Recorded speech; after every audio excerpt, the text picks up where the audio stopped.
In the past, politicians promised to create a better world. They had different ways of achieving this, but their power and authority came from the optimistic visions they offered their people. Those dreams failed, and today people have lost faith in ideologies. Increasingly, politicians are seen simply as managers of public life. But now, they have discovered a new role that restores their power and authority. Instead of delivering dreams, politicians now promise to protect us from nightmares.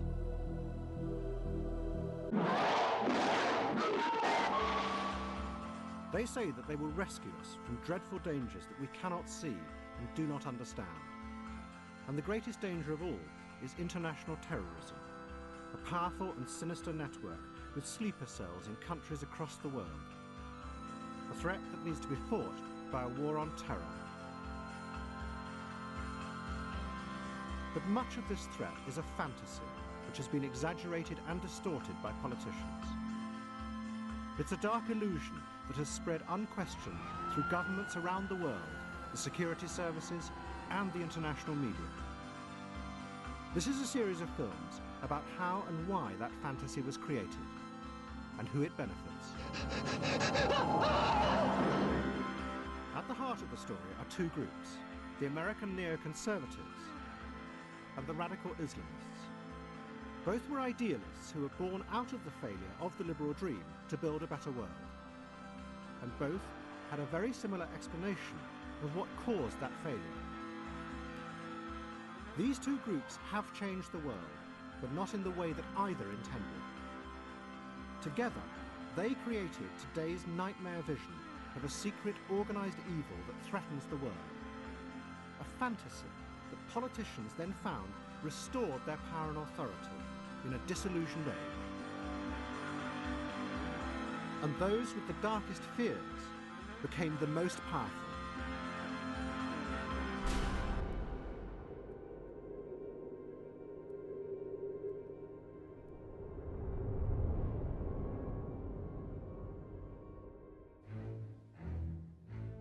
The story begins in the summer of 1949, when a middle-aged school inspector from Egypt arrived at the small town of Greeley in Colorado. His name was Saeed Qutb.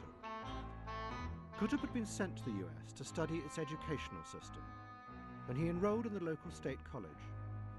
His photographs appear in the college yearbook. But Qutb was destined to become much more than a school inspector. Out of his experiences of America that summer, Qutb was going to develop a powerful set of ideas that would directly inspire those who flew the planes on the attack of September the 11th. As he had traveled across the country, Qutb had become increasingly disenchanted with America. The very things that on the surface made the country look prosperous and happy, Qutb saw as signs of an inner corruption and decay. This was Truman's America, and many Americans today regard it as a golden age of their civilization. But for Qutb, he saw a sinister side in this. All around him was crassness, corruption, vulgarity, talk centered on movie stars and automobile prices. He was also very concerned that the inhabitants of Greeley spent a lot of time in lawn care, pruning their hedges, cutting their lawns. This, for Qutb, was indicative of the selfish and materialistic aspect of American life. Americans lived these isolated lives surrounded by their lawns. They lusted after material goods. And this, says Qutb quite succinctly, is the taste of America. What Qutb believed he was seeing was a hidden and dangerous reality underneath the surface of ordinary American life. One summer night, he went to a dance at a local church hall. He later wrote that what he saw that night crystallized his vision. He talks about how the pastor played on the gramophone one of the big band hits of the day, Baby, It's Cold Outside. He dimmed the lights so as to create a dreamy, romantic effect.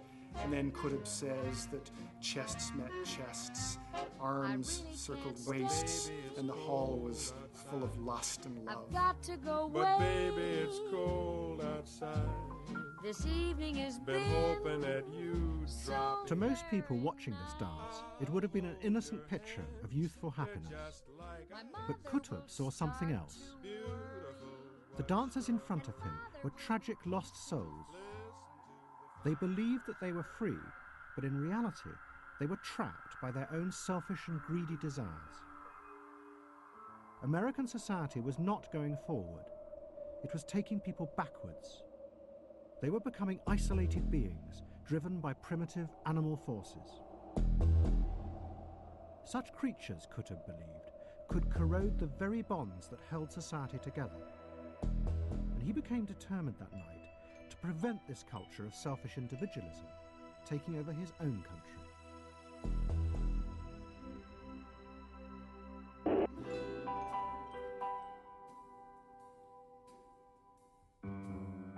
But Qutb was not alone. At the same time, in Chicago, there was another man who shared the same fears about the destructive force of individualism in America. He was an obscure political philosopher at the University of Chicago. But his ideas would also have far-reaching consequences, because they would become the shaping force behind the neoconservative movement which now dominates the American administration. He was called Leo Strauss. Strauss is a mysterious figure. He refused to be filmed or interviewed. He devoted his time to creating a loyal band of students, and what he taught them was that the prosperous liberal society they were living in contained the seeds of its own destruction. He didn't give interviews or write political essays or appear on the radio. There wasn't TV yet, or things like that. But he did want to have a school of students to get others to see what he had seen, that Western liberalism led to nihilism, had undergone a development that, at the end of which it could no longer define itself or defend itself. A development which took everything praiseworthy and admirable out of human beings and made us into dwarf animals. It made us into herd animals, sick little dwarfs, satisfied with the dangerous life in which nothing is true and everything is permitted. Strauss believed that the liberal idea of individual freedom led people to question everything, all values, all moral truths. Instead, people were led by their own selfish desires, and this threatened to tear apart the shared values which held society together. But there was a way to stop this, Strauss believed. It was for politicians to assert powerful and inspiring myths everyone could believe in. They might not be true, but they were necessary illusions. One of these was religion.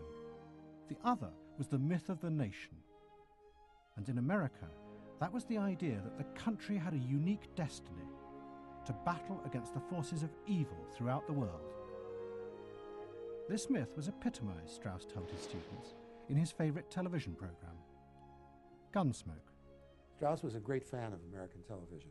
Gunsmoke was his great favorite, and he would hurry home from the seminar, which would end, at 5:30 or so, to have a quick dinner so that he could be at his seat before the television set when Gunsmoke went on. And he felt that this was good, this show. This had a salutary effect on the American public because it showed the conflict between good and evil in a way that would be immediately intelligible to everyone. Let's see what happens. No. The hero has a white hat. He's faster on the draw than the bad man. The good guy wins. And it's not just that the good guy wins, but that the values are clear. That's America. We're going to triumph over the evils that are trying to destroy us, the virtues of the Western frontier, good and evil. Leo Strauss's other favorite program was Perry Mason. And this, he told his students, epitomized the role that they, the elite, had to play. In public, they should promote the myths necessary to rescue America from decay. But in private, they didn't have to believe in them. Perry Mason was different from Gunsmoke, the extremely cunning man who, as far as we can see, is very virtuous and uses his great intelligence and quickness of mind to rescue his clients from dangers, but who could be fooling us because he's cleverer than we are. Is he really telling the truth? Maybe his client is guilty.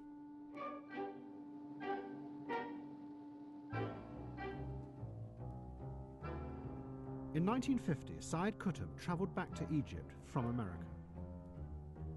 He too was determined to find some way of controlling the forces of selfish individualism. And as he travelled, he began to envisage a new type of society. It would have all the modern benefits of Western science and technology, but a more political Islam would have a central role to play in keeping individualism in check. It would provide a moral framework that would stop people's selfish desires from overwhelming them. I got spurs that jingle, jangle, jingle. But Qutb realized that American culture was already spreading to Egypt, trapping the masses in its seductive dream. What was needed, he believed, was an elite, a vanguard, who could see through these illusions of freedom, just as he had in America, and who would then lead the masses to realize the higher truth. The masses need to be led, and it is this vanguard group that will be responsible for the task of leading the people out of the darkness into the light of Islam. Because the masses had succumbed to their own selfish desires, and he wanted the vanguard to be different, to be pure, to be standing together outside of all of this corrupt situation, bringing people back to the truth. On his return, Qutb became politically active in Egypt. He joined a group called the Muslim Brotherhood, who wanted Islam to play a major role in the governing of Egyptian society. And in 1952, the Brotherhood supported the revolution led by General Nasser that overthrew the last remnants of British rule. But Nasser very quickly made it clear that the new Egypt was going to be a secular society that emulated Western models. He quickly forged an alliance with America, and the CIA came to Egypt to organize security agencies for the new regime. Faced with this, the Muslim Brotherhood began to organize against Nasser. And in 1954, Qutb and other leading members of the Brotherhood were arrested by the security services. What then happened to Qutb was going to have consequences for the whole world.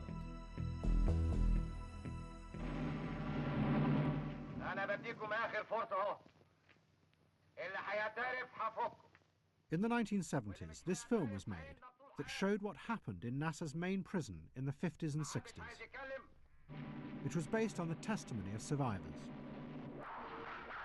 Torturers who had been trained by the CIA unleashed an orgy of violence against the Muslim Brotherhood members accused of plotting to overthrow Nasser. At one point, Qutb was covered with animal fat and locked in a cell with dogs trained to attack humans. Inside the cell, he had a heart attack. كان حاسس بنفسه إنه هو سوبر، يعني حاجة أرقى من إنه هو، يعني كان فاهم إنه هو مفكر إسلامي وشخصية عامة وشخصية قوية وبالتالي إنما في النهاية لما راح السجن الحربي أدلى التفصيلات حوالين التنظيم وحوالين دوره في التنظيم وحوالين الافتاءات اللي هو افتاها اللي اخطرهم انه كان بيفتي بنسف القناطر الخيرية علشان يغرق الدلتا كلها باعتبارها ارض كفر. Qutb survived, but the torture had a powerful, radicalizing effect on his ideas. Up to this point, he had believed that the Western secular ideas simply created the selfishness and the isolation he had seen in the United States. But the torture, he believed, showed that this culture also unleashed the most brutal and barbarous aspects of human beings. Qutb began to have an apocalyptic vision of a disease that was spreading from the west throughout the world. He called it Jahiliyyah, a state of barbarous ignorance.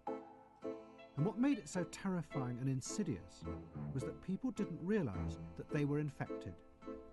They believed that they were free and that their politicians were taking them forward to a new world, when in fact they were regressing to a barbarous age. The sense is that Jahiliyyah is so dangerous now because it not only is advanced by Western powers, but Muslims, this is like a charge of false consciousness, Muslims have become infected with this Jahiliyyah. So now the threat to Islam is also from within. It's from without and within. It's the state of emergency because Jahiliyyah is a condition that pervades everything and everybody. It's even infected our powers of imagination. We don't even know that we're sick, that we now worship materialism and the self and individual truths over the real truths. So it's an incredible sense of epic confrontation where Islam is being insulted on all fronts, from within, from without, culturally, militarily, economically, politically. And under those circumstances, any way of fighting it becomes justified and legitimate. And in fact, has a kind of existential weight because somehow it's doing God's will on earth. To Qutb, this force of Jahiliyyah had now gone so deep into the minds of Muslims that a dramatic way had to be found to free them. In a series of books he wrote secretly in prison, which were then smuggled out, Qutb called upon a revolutionary vanguard to rise up and overthrow the leaders who had allowed Jahiliyyah to infect their country. The implication was that these leaders could justifiably be killed because they had become so corrupted they were no longer Muslims, even though they said they were. Faced with this, Nasser decided to crush Qutb and his ideas, and in 1966, Qutb was put on trial for treason. This is the only known film of Qutb as he awaits sentence. The verdict was a foregone conclusion, and on August the 29th, 1966, Qutb was executed. But his ideas lived on. The day after his execution, a young schoolboy set up a secret group. He hoped that it would one day become the vanguard that Qutb had called for. His name was Ayman Zawahiri, and Zawahiri was to become the mentor to Osama bin Laden.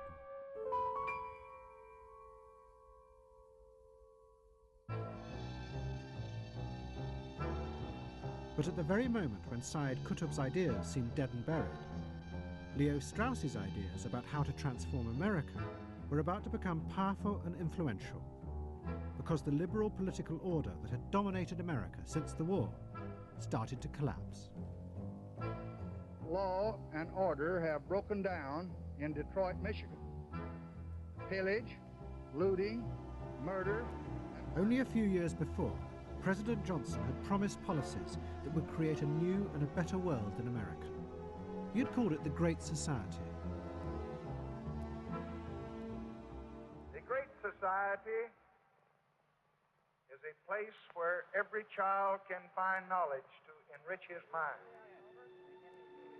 It is a place where the city of man... But now, in the wake of some of the worst riots ever seen in America, that dream seemed to have ended in violence and hatred. One prominent liberal journalist called Irving Kristol began to question whether it might actually be the policies themselves that were causing social breakdown.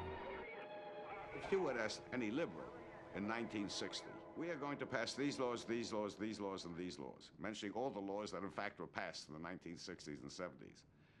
Would you say crime will go up, drug addiction will go up, illegitimacy will go up, or will they get down? Everyone would have said, obviously, they will get down, and everyone would have been wrong.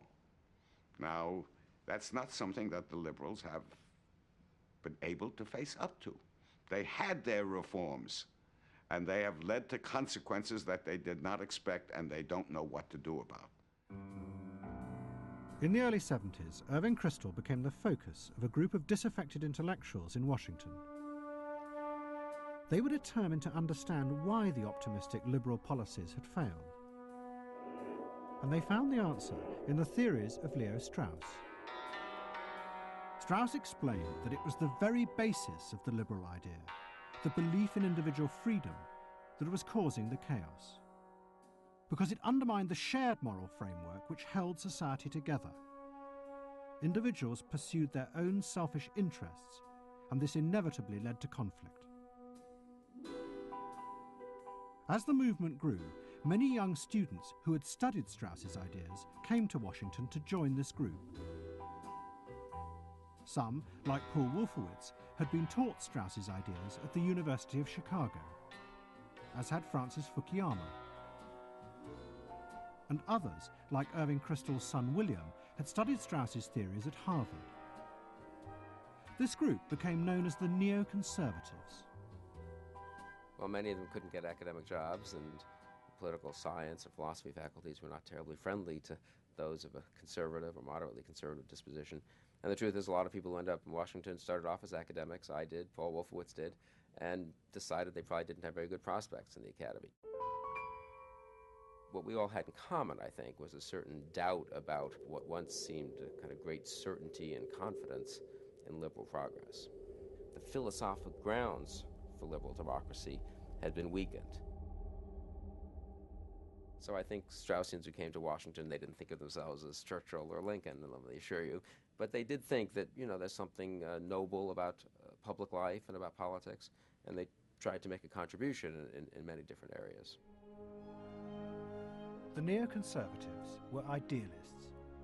Their aim was to try and stop the social disintegration they believed liberal freedoms had unleashed. They wanted to find a way of uniting the people by giving them a shared purpose. And one of their great influences in doing this would be the theories of Leo Strauss. They would set out to recreate the myth of America as a unique nation whose destiny was to battle against evil in the world. And in this project, the source of evil would be America's Cold War enemy, the Soviet Union. And by doing this, they believed that they would not only give new meaning and purpose to people's lives, but they would spread the good of democracy around the world. The United States would not only, according to these Straussians, be able to bring good to the world, but would be able to overcome the fundamental weaknesses of American society, a society that has been suffering, almost rotting in their language, from relativism, liberalism, lack of self-confidence, lack of belief in itself. And one of the main political projects of the Straussians during the Cold War was to reinforce the self-confidence of Americans and the belief that America was fundamentally the only force for good in the world that had to be supported, otherwise evil would prevail. But to do this, the neoconservatives were going to have to defeat one of the most powerful men in the world. Henry Kissinger was the Secretary of State under President Nixon, and he didn't believe in a world of good and evil. What drove Kissinger was a ruthless, pragmatic vision of power in the world. With America's growing political and social chaos, Kissinger wanted the country to give up its ideological battles. Instead, it should come to terms with countries like the Soviet Union to create a new kind of global interdependence, a world in which America would be safe. I believe that with all the dislocations we now experience, there also exists an extraordinary opportunity to form for the first time in history a truly global society carried by the principle of interdependence. And if we act wisely and with vision, I think we can look back to all this turmoil as the birth pangs of a more creative and better system. Kissinger had begun this process in 1972 when he persuaded the Soviet Union to sign a treaty with America limiting nuclear arms. It was the start of what was called détente. And President Nixon returned to Washington to announce triumphantly that the age of fear was over. Last Friday in Moscow, we witnessed the beginning of the end of that era, which began in 1945. With this step, we have enhanced the security of both nations. we have begun to reduce the level of fear by reducing the causes of fear for our two peoples and for all peoples in the world. But a world without fear was not what the neoconservatives needed to pursue their project. And they now set out to destroy Henry Kissinger's vision. What gave them their opportunity was the growing collapse of American political power, both abroad and at home. The defeat in Vietnam and the resignation of President Nixon over Watergate led to a crisis of confidence in America's political class. And the neoconservatives seized their moment. They allied themselves with two right-wingers in the new administration of Gerald Ford. One was Donald Rumsfeld, the new Secretary of Defense. The other was Dick Cheney, the President's Chief of Staff. Rumsfeld began to make speeches alleging that the Soviets were ignoring Kissinger's treaties and secretly building up their weapons with the intention of attacking America. The Soviet Union has been busy. They've been busy in terms of their level of effort. They've been busy in terms of the actual weapons that they've been producing. They've been busy in terms of expanding production rates. They've been busy in terms of expanding their institutional capability to produce additional weapons at additional rates. They've been busy in terms of expanding their capability to increasingly improve the sophistication of those weapons. Year after year after year, they've been demonstrating that they have steadiness of purpose, that they're purposeful about what they're doing. Now, your question is, what ought one to be doing about that? The CIA and other agencies who watched the Soviet Union continuously for any sign of threat said that this was a complete fiction. There was no truth to Rumsfeld's allegations. But Rumsfeld used his position to persuade President Ford to set up an independent inquiry. He said it would prove that there was a hidden threat to America. And the inquiry would be run by a group of neoconservatives, one of whom was Paul Wolfowitz. The aim was to change the way America saw the Soviet Union. And Rumsfeld won that very intense and tense political battle that was waged in Washington in 1975 and 1976. Now, as part of that battle, Rumsfeld and others, people such as Paul Wolfowitz, wanted to get into the CIA, and the mission was to create a much more severe view of the Soviet Union, Soviet intentions, Soviet views about fighting and winning a nuclear war. The neoconservatives chose as the inquiry chairman a well-known critic and historian of the Soviet Union called Richard Pipes. Pipes was convinced that whatever the Soviets said publicly, secretly they still intended to attack and conquer America. This was their hidden mindset. The inquiry was called Team B, and the other leading member was Paul Wolfowitz. And the idea was then to appoint a group of outside experts who have access to the same evidence as the CIA used to arrive at its conclusions and see if they can come up with a different conclusion. And I was asked to chair it, because I was not an expert on nuclear weapons. I was, if anything, an expert on the Soviet mindset, but not on the weapons. But that was a real key, was a question of the Soviet mindset, because the CIA looked only at, they were known as bean counters, they always looked at weapons. But weapons can be used in various ways. They can be used for defensive purposes or offensive purposes. Well, all right, I collected this group of experts, and we began to sift through the evidence. Team B began examining all the CIA data on the Soviet Union. But however closely they looked, there was little evidence of the dangerous weapons or defense systems they claimed the Soviets were developing. But rather than accept that this meant the systems didn't exist, Team B made an assumption that the Soviets had developed systems that were so sophisticated they were undetectable. For example, they could find no evidence that the Soviet submarine fleet had an acoustic defense system. But what this meant, Team B said, was that the Soviets had actually invented a new non-acoustic system which was impossible to detect.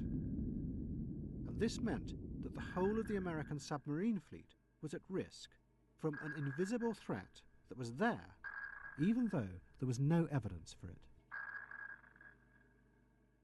They couldn't say that the Soviets had acoustic means of picking up American submarines. Because they couldn't find it. Because they couldn't find it. So they said, well, maybe they have a non-acoustic means of making our submarine fleet vulnerable. But there was no evidence that they had a non-acoustic thing. They're saying we can't find that they're doing it the way that everyone thinks they're doing it, so they must be doing it a different way. We don't know what that different way is, but they must be doing it. Even though there's no evidence? Even though there was no evidence. So they're saying there that the fact that a weapon doesn't exist doesn't mean it doesn't exist. It just means that we haven't found it. Well, that's important, yes. If something is not there, it's significant. by its absence. By its absence, if you believe that they share your view of strategic weapons and they don't talk about it, then there's something missing, something is wrong. But the CIA wasn't aware of that. What Team B accused the CIA of missing was a hidden and sinister reality in the Soviet Union. Not only were there many secret weapons the CIA hadn't found, but they were wrong about many of those they could observe, such as the Soviet air defenses. The CIA were convinced that these were in a state of collapse, reflecting the growing economic chaos in the Soviet Union. Team B said that this was actually a cunning deception by the Soviet regime. The air defense system worked perfectly, but the only evidence they produced to prove this was the official Soviet training manual, which proudly asserted that their air defense system was fully integrated and functioned flawlessly. The CIA accused Team B of moving into a fantasy world. The CIA was very loath to deal with issues which could not be demonstrated in a kind of mathematical form, a scientific form. I said they consider this soft evidence. They deal with realities, whereas this was a fantasy. That's how it was perceived. And there were battles all the time on this subject. Did you think it was a fantasy? No, I thought it was absolute reality. I would say that all of it was fantasy. I mean, they looked at radars out in Krasnoyarsk and said, this is a laser beam weapon, when in fact it was nothing of the sort. They even took a Russian military manual, which the correct translation of it is The Art of Winning.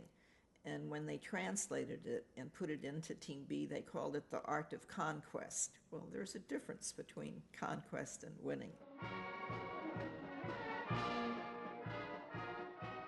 And if you go through most of Team B's specific allegations about weapon systems and you just examine them one by one, they were all wrong. All of them? All of them. Nothing true? I don't believe anything in Team B was really true. The neoconservatives set up a lobby group to publicise the findings of Team B. It was called the Committee on the Present Danger, and a growing number of politicians joined, including a presidential hopeful, Ronald Reagan. Through films and television, the committee portrayed a world in which America was under threat from hidden forces that could strike at any time. Forces that America must conquer to survive. A concentration of world evil, of hatred for humanity is taking place.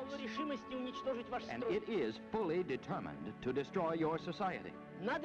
Must you wait until the young men of America have to fall defending the borders of their continent? This dramatic battle between good and evil was precisely the kind of myth that Leo Strauss had taught his students would be necessary to rescue the country from moral decay. It might not be true, but it was necessary to re-engage the public in a grand vision of America's destiny that would give meaning and purpose to their lives. The neoconservatives were succeeding in creating a simplistic fiction, a vision of the Soviet Union as the center of all evil in the world, and America as the only country that could rescue the world. And this nightmarish vision was beginning to give the neoconservatives great power and influence. The Straussians started to create a worldview which is a fiction. The world is not divided into good and evil. The battle in which we're engaged is not a battle between good and evil. The United States, as anyone who observes understands, has done some good and some bad things, like any great power. This is the way history is. But they wanted to create a world of moral certainties, so therefore they invent mythologies, fairy tales, describing any force in the world that obstructs the United States as somehow satanic or associated with evil.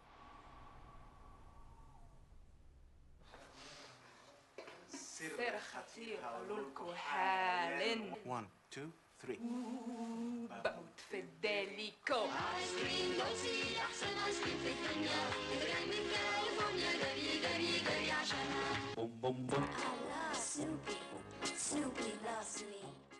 By the late 70s, Egypt had been transformed.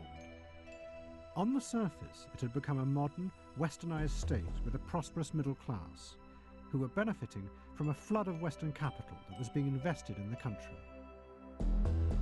One member of this prosperous Egyptian elite was Ayman Zawahiri, who was now a young doctor, just starting his career.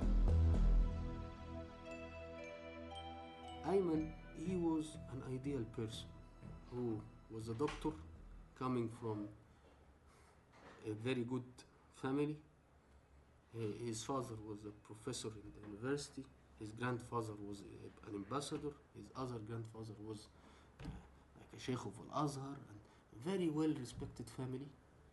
He used to be a sort of person that acted by the book, not looking for prestige, not looking for money, not looking for propaganda. Ayman became a leader because of his attitudes. In reality, Zawahiri was the leader of an underground Islamist cell. The group that he had started as a schoolboy, which he had modelled on the ideas of Sayyid Qutb, had grown. Sayyid Qutb's ideas were now spreading rapidly in Egypt, above all among students, because his predictions about the corruption from the West seemed to have come true. The government of President Sadat was controlled by a small group of millionaires who were backed by Western banks. The banks had been let in by what Sadat called his open-door policy. To the Western media, Sadat denied any corruption, but all Egyptians knew that this was a blatant lie. Who has benefited now from the open-door policy? Taxi drivers, the laborers, all those has benefited from the open-door policy. It is not like they say that there are millionaires here and so. No, not at all. This is pure black propaganda from the side of the Soviet Union and his agents here in the country. Zawahiri was convinced that the time was now approaching to fulfill Qutb's vision. The vanguard should rise up and overthrow this corrupt regime. And the man who would give the Islamists that opportunity would be Henry Kissinger. As part of his attempt to create a stable and balanced world, Kissinger had persuaded President Sadat to begin peace negotiations with the Israelis. To Kissinger, the ruthless pragmatist, religious divisions and hatreds were irrelevant. The most important thing was to create a safer world. And in 1977, Sadat had flown to Jerusalem to start the peace process. To the West, it was a heroic act. But to the Islamists, it was a complete betrayal. It showed that Sadat's mind had become so corrupted by the West that he was now completely under their control. And under the theories of Sayyid Qutb, this meant that he was no longer a Muslim, and so could justifiably be killed.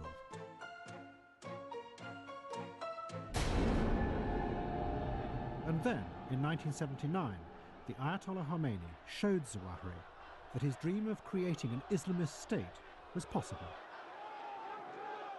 Khomeini had inspired an uprising against the Shah of Iran. The Shah was another leader who had allowed Western banks to corrupt his country. And Khomeini had put forward the idea of an Islamist state, which was remarkably similar to Qutb's ideas. He acknowledged this by putting Qutb's face on one of the postage stamps of the new Islamic Republic. In his first sermon, Khomeini addressed the West.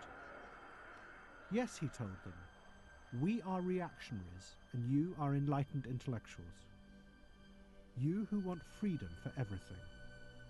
The freedom that will corrupt our country, corrupt our youth, and freedom that will pave the way for the oppressor. Freedom that will drag our country to the bottom. You sound very dissatisfied with what's happening in Iran now. Not more than dissatisfied. This is disgraceful, really.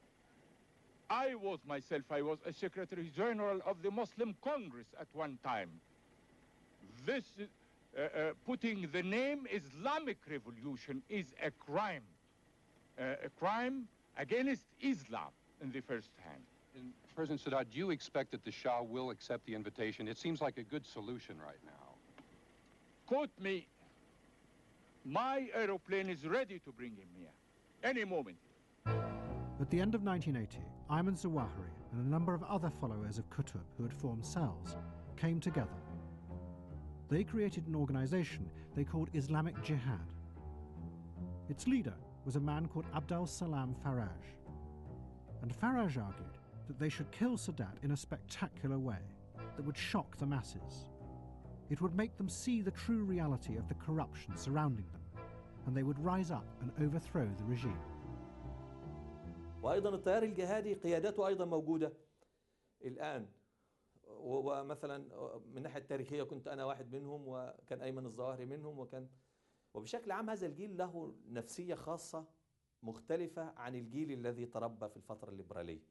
يعني كان يمكن أن نقول أنه هو جيل يعني أكثر تعبيرا عن الحالة الجهادية منه عن الحالة الوسطية أو الحالة يعني حالة التهادم مع الواقع. يعني هو كان طبيعة الجيل من الناحية النفسية إنها طبيعة فيها جانب يعني استعلاء على الواقع، محاولة تغيير الواقع، ومن ثم كان الشباب الإسلامي في هذا الوقت، الشباب الثوري كان مهيأ إن هو يعني في خياله أنه يود أن لو أتيح له.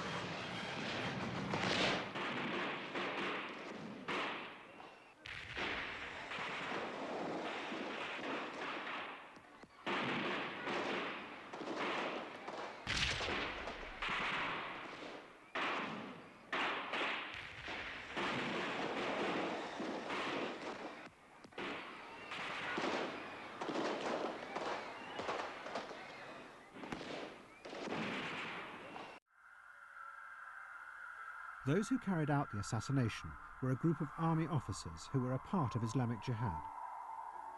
They were immediately arrested, and the regime launched a massive manhunt for those behind the plot. But the effect of the assassination on the Egyptian people was not what Zawahiri had hoped for.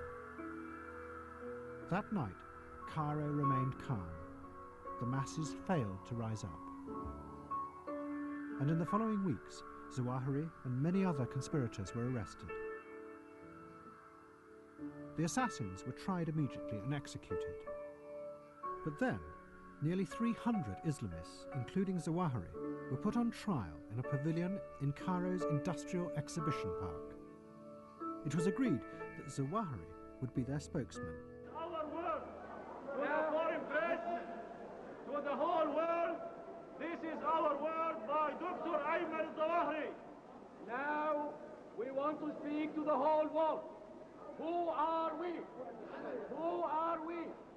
Why did they bring us here? And what we want to say? About the first question, we are Muslims.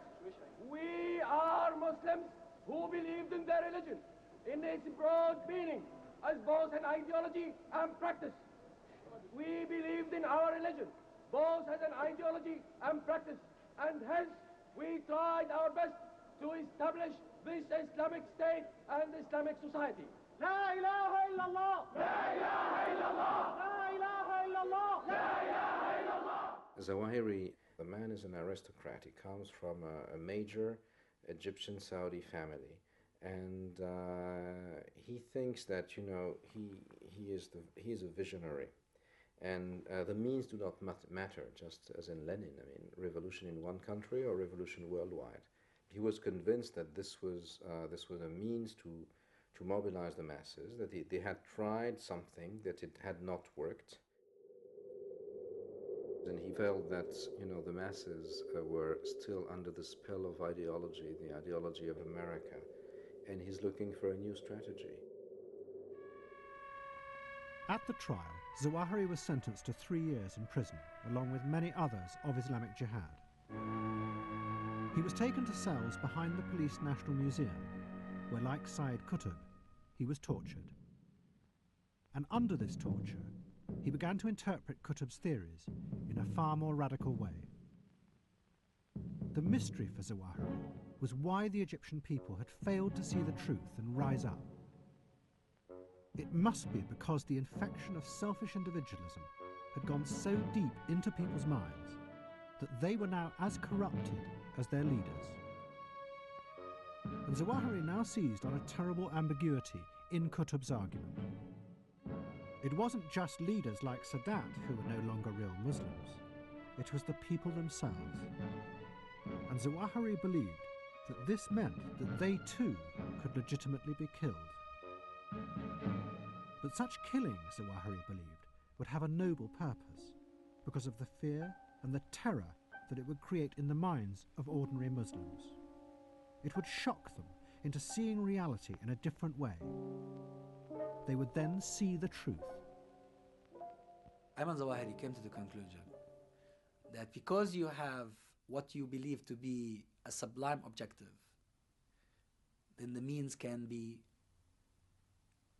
as ugly as they can get. You can kill as many people as you wish because the end means is noble.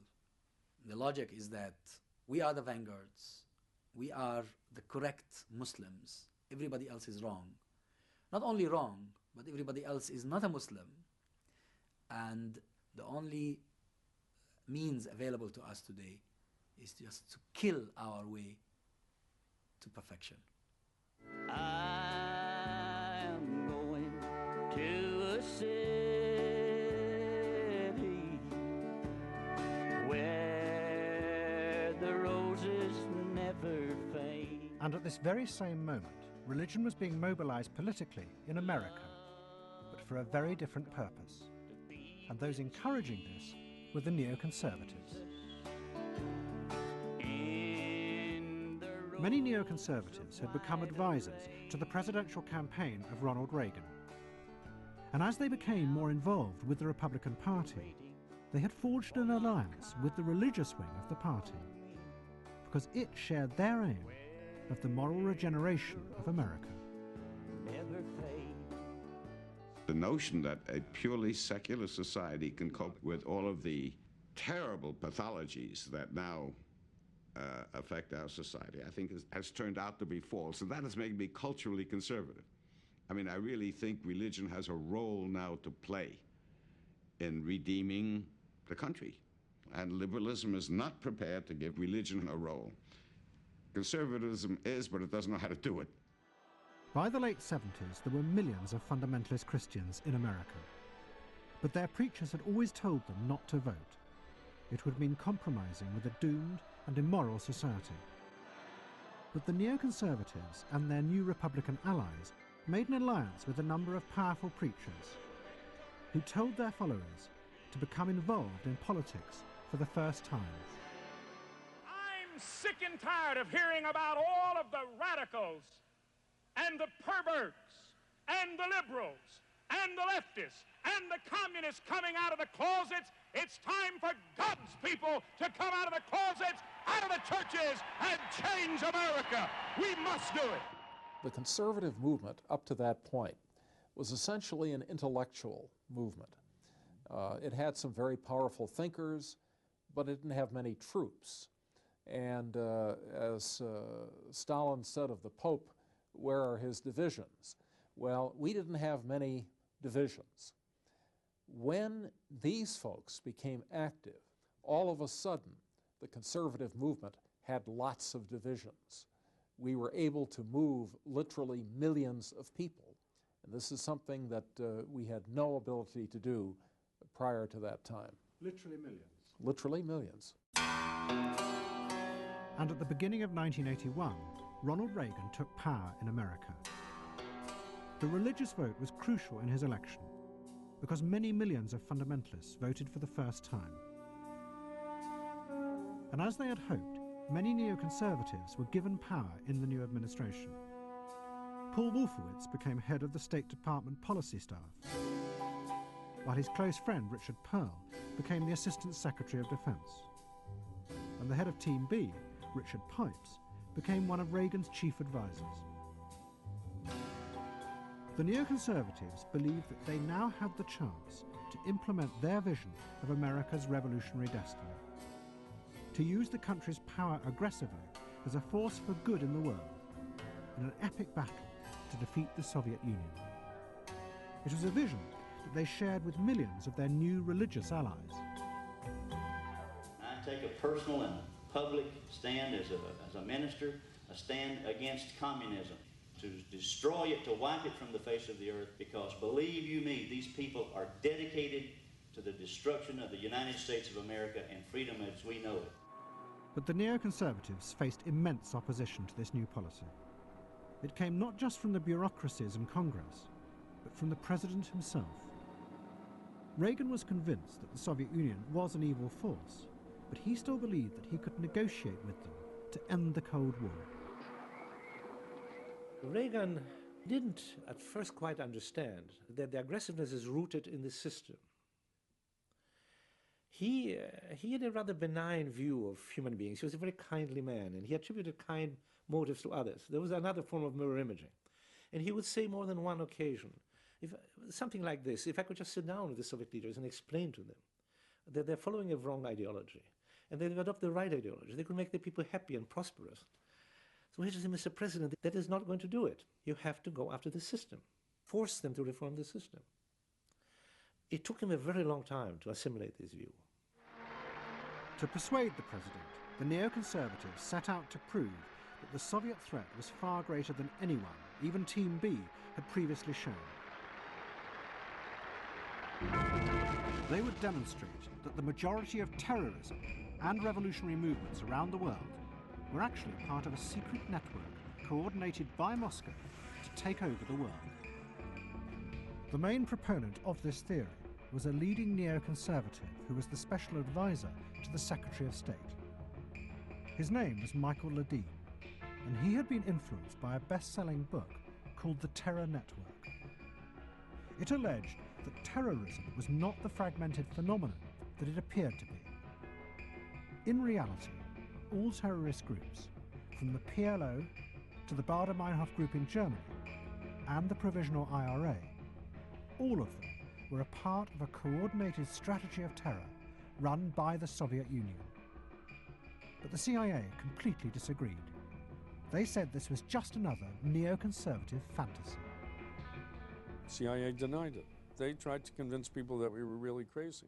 I mean, they never believed that the Soviet Union was a driving force in the international terror network. They always wanted to believe that terrorist organizations were just what they said they were, local groups trying to avenge terrible evils done to them or trying to rectify terrible social conditions or things like that. I mean, CIA really did buy into the rhetoric. I don't know what their motive was.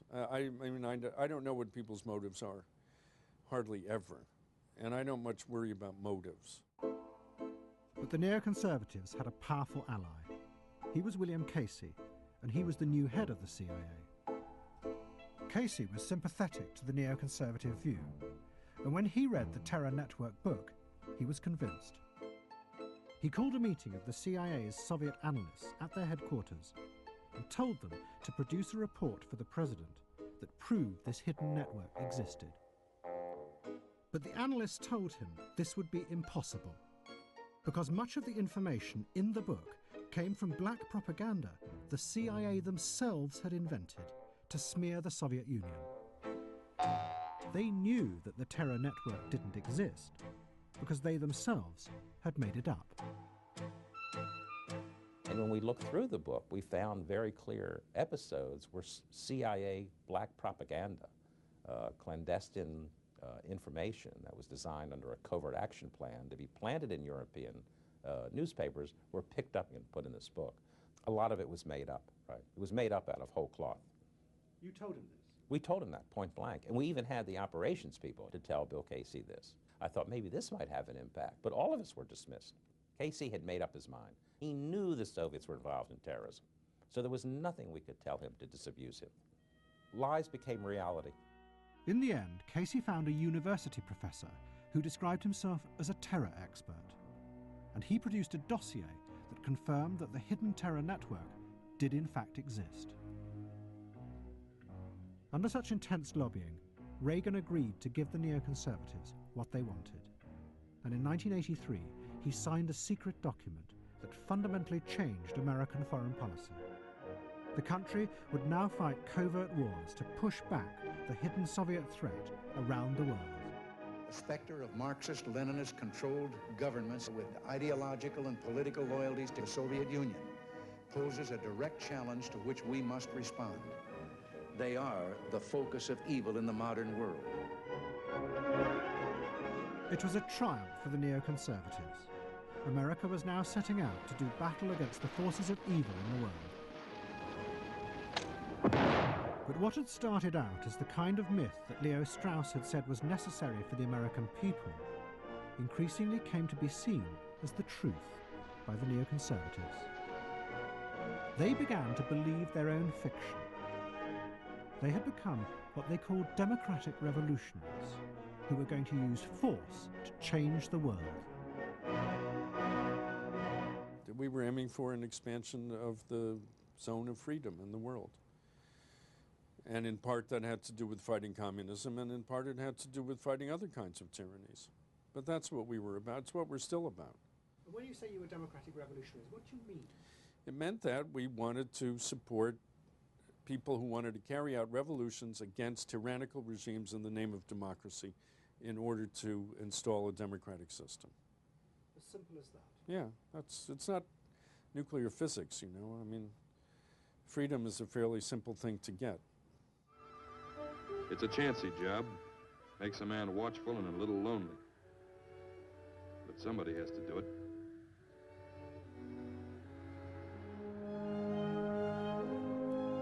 The neoconservatives now set out to transform the world. In next week's episode, they find themselves joining forces with the Islamists in Afghanistan. And together, they fight an epic battle against the Soviet Union. And both come to believe that they had defeated the evil empire. But this imagined victory would leave them without an enemy. And in a world disillusioned with grand political ideas, they would need to invent new fantasies and new nightmares in order to maintain their power.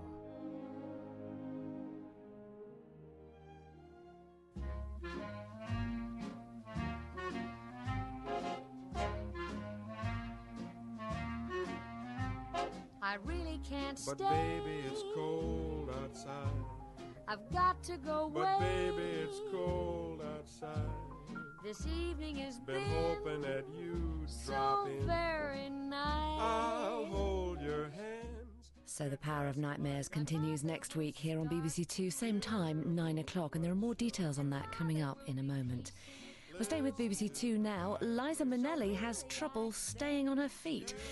Off the wall, Emmy-winning comedy Arrested Development next. The neighbors might think, Baby, it's bad out there. see what's in this No drink. cabs to be had.